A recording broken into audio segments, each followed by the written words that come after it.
Task Force X has themselves a new master, and they're forced to work side by side with some deadly enemies. What'll happen next? Well, let's hop into the pages of Suicide Squad issue number 2 and find out together, shall we?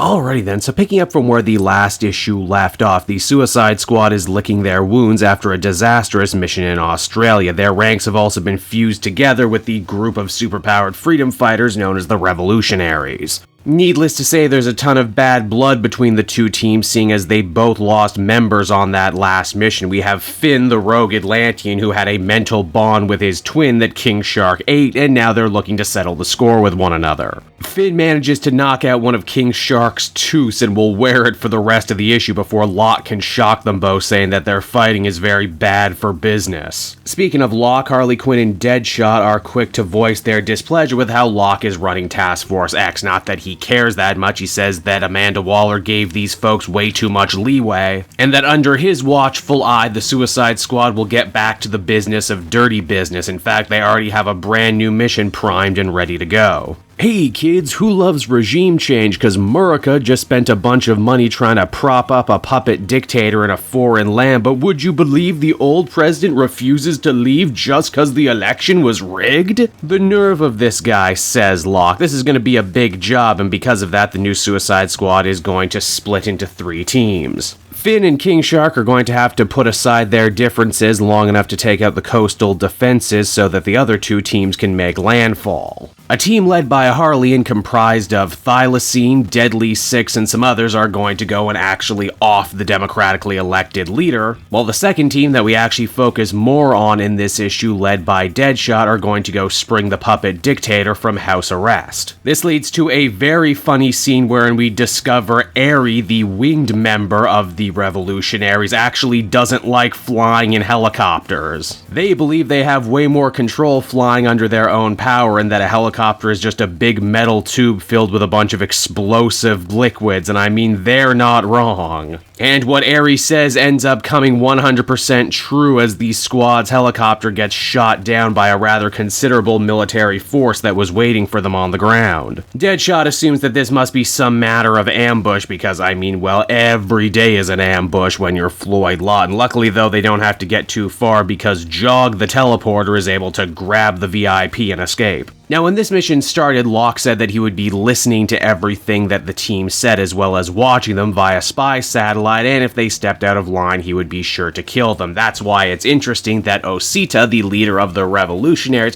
decides to take the puppet dictator into a tunnel. There, with the teleportation powers of Jog, they make a firefight sound way worse than it actually is before eventually shooting the puppet dictator in the head. Now, at first, Deadshot is pretty damn confused about this turn of events, but eventually he starts to get wise to what's going on here. Osita and the Revolutionaries are planning to double-cross Locke, and they're asking if he's in. And because there's probably no other way out from under this dude's thumb as the comic winds down, Floyd agrees to go along with their elaborate lie. And so that was Suicide Squad issue number 2, and once again, Tom Taylor offers up a Task Force X story with a lot of features to it. I dig the new team members and the dynamics they bring to the squad. Having Floyd stick around too as kind of the elder statesman of Task Force X is a cool idea, and seeing him kind of be rubbed the wrong way by all these damn millennial revolutionaries is a lot of fun to be had. But by far my favorite thing, though, is that Tom Taylor has really brought back the chaos to the world of the Suicide Squad that I always enjoyed in the Ostrander years, and we're never sure what exactly would happen next and who was a bigger threat for the squad, the villains they were fighting or the villains on their own team. That's a feeling that kind of got lost in the last couple iterations of the Suicide Squad as they started to take more pages from the movie's playbook, which in and of itself took a lot of pages from the Guardians of the Galaxy playbook. So again, I'm happy Suicide Squad can be a little bit more hard-edged and regain a little bit more of its original personality, the thing that made me fall in love with the series in the first place. Overall, I'd give this one an 8 out of 10. It was a lot of fun.